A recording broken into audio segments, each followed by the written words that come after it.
পুরনো শ্মশানের সেই তেঁতুল গাছটার নিচে যখন আমার নিজের নিথর দেহটাকে পড়ে থাকতে দেখলাম, তখন প্রথম বুঝলাম যে মৃত্যু আসলে যন্ত্রণার নয়, বরং এক অদ্ভুত হিম শীতল স্তব্ধতার নাম।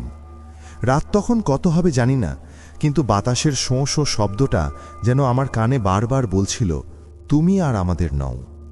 আজকের গল্পটা শুরু হয়েছিল এক সাধারণ আড্ডায়, কিন্তু শেষ হলো এমন এক বাঁকে যা আমার অস্তিত্বকেই মুছে দিল। আপনারা শুনছেন প্রেরণার গল্পকথা, আর আমি আপনাদের বন্ধু। আজ শোনাব এক হাড় হিম করা অভিজ্ঞতার কথা। উত্তরবঙ্গের এক মফস্বল শহর, ডুয়ার্সের কোল ঘেঁষে। শীতের রাতগুলোতে সেখানে কুয়াশা এমনভাবে জেকে বসে যে হাতের তালুও দেখা যায় না। আমরা কজন বন্ধু মিলে ক্লাবে বসেছিলাম, সৌম্য, রনি আর আমাদের গল্পের জাদুকর অবিনাশদা। অবিনাশদা সিগারেটের শেষ টান দিয়ে ধোঁয়াটা কুণ্ডলি পাকিয়ে ছেড়ে দিয়ে বলল, আচ্ছা, তোরা কি কখনো এমন কারোর সাথে কথা বলেছিস যে এই দুনিয়ার নয়? রনি হেসে উড়িয়ে দিয়ে বলল, অবিনাশদা আবার সেই গাঁজাখুরি গল্প শুরু করলে? অবিনাশদা গম্ভীর হয়ে বলল, গাঁজাখুরি কিনা সেটা বিচার করার আগে একবার ভাবিস। অন্ধকার তো শুধু চোখের আড়ালে থাকে না, সে মাঝে মাঝে আমাদের মনের ভেতর দিয়েও হাঁটে। আজ আমাদের ক্লাবের সাহিত্য সভা হওয়ার কথা ছিল, কিন্তু রনি বারবার বাগড়া দিচ্ছিল। রনি বলল, থাক ওসব প্রবন্ধ পড়া, তার চেয়ে অবিনাশদা বরং অলৌকিক কিছুই শোনাক। অবিনাশদা আলমারি থেকে একটা পুরনো ডায়েরি বের করে আনল। তার হলদেটে পাতাগুলো উল্টাতে উল্টাতে বলল, গত বছর আমি যখন একা নির্জনে প্ল্যানচেট করার চেষ্টা করছিলাম, তখন একটা আত্মা এসেছিল। সে আমাকে তার শেষ পরিণতির কথা লিখে দিয়ে গিয়েছিল। সৌম্য একটু ভয় পেয়ে বলল, কার আত্মা? অবিনাশদা শান্ত গলায় বলল, আমাদের পাড়ার নিখিলেশ কাকা। মনে আছে সেই যে গত বছর ডিসেম্বরে জিপ দুর্ঘটনায় মারা গেলেন? রনি বিড়বিড় করে বলল, সবই তোমার সাজানো নাটক। অবিনাশদা পকেট থেকে একটু চিরকুট বের করে দেখালো, দেখতো এই হাতের লেখাটা কার? রনি অবাক হয়ে দেখল নিখিলেশ কাকার সেই চেনা কাঁপা কাঁপা টানা হাতের লেখা। অবিনাশদা পড়তে শুরু করল নিখিলেশ কাকার সেই ডায়েরির পাতা থেকে পাওয়া এক অদ্ভুত কাহিনী। নিখিলেশ কাকা লিখে গেছেন, ডুয়ার্সের সেই গভীর জঙ্গলের ভেতর এক পরিত্যক্ত বাংলো ছিল। লোকে বলতো ওটা অভিশপ্ত। আমি তখন নতুন বিয়ে করেছি, স্ত্রীকে নিয়ে সাহস করে সেই বাংলোতেই উঠলাম। সাথে ছিল আমার ছোট শ্যালক সজল। বাংলোর পেছনে একটা বিশাল বড় পাথরের স্তূপ ছিল। লোকে বলতো ওটা এক প্রাচীন কবর। শোনা যেত সেই পাথরের ওপর মাঝে মাঝে এক অদ্ভুত প্রাণী বসে থাকে। একদিন সন্ধ্যায় আমি আর সজল সেই পাথরের সামনে গিয়ে দাঁড়ালাম।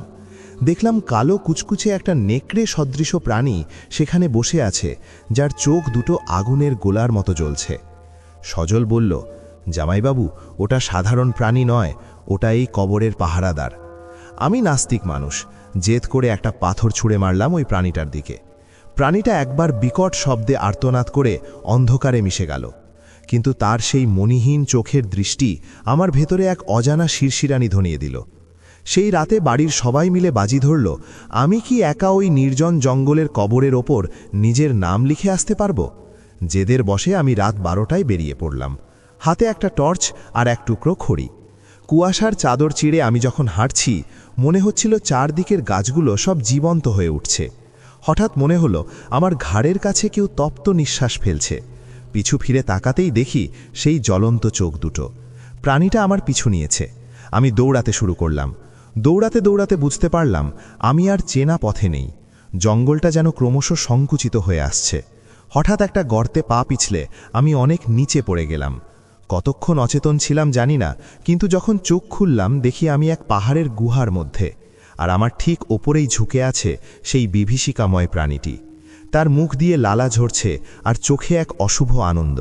আমি চিৎকার করতে চাইলাম, কিন্তু গলা দিয়ে কোনো শব্দ বেরোলো না। এক অসহ্য শীত আমার শরীরকে অসাড় করে দিল। তারপর সব অন্ধকার। সকালে যখন আমার জ্ঞান ফিরল, দেখলাম আমি বাংলোর সামনের বারান্দায় শুয়ে আছি। স্ত্রী আর সজল কান্নাকাটি করছে।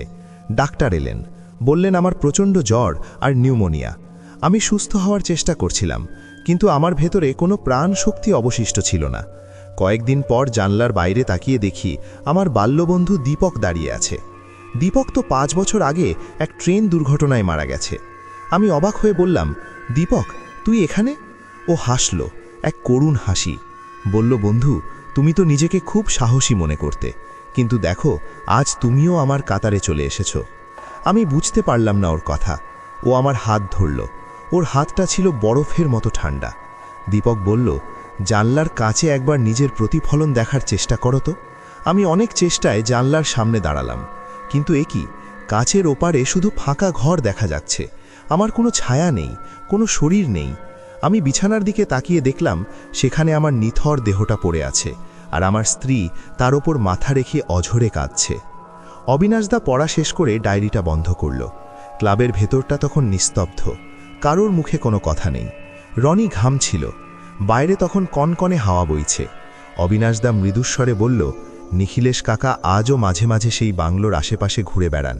হয়তো তিনি আজও খুঁজছেন তার সেই ফেলে আসা শরীরটা। আমরা যখন ক্লাব থেকে বেরোলাম তখন মনে হচ্ছিল আমাদের প্রত্যেকের ছায়া যেন একটু বেশি লম্বা হয়ে গেছে। আমরা কি আসলেই বেঁচে আছি, নাকি কোনো মায়ার জগতে নিজেদের ছায়া নিয়ে খেলছি? জীবনের শেষ সত্যটা আমরা হয়তো তখনই জানব যখন আমাদের ছায়াগুলো আমাদের ছেড়ে চলে যাবে।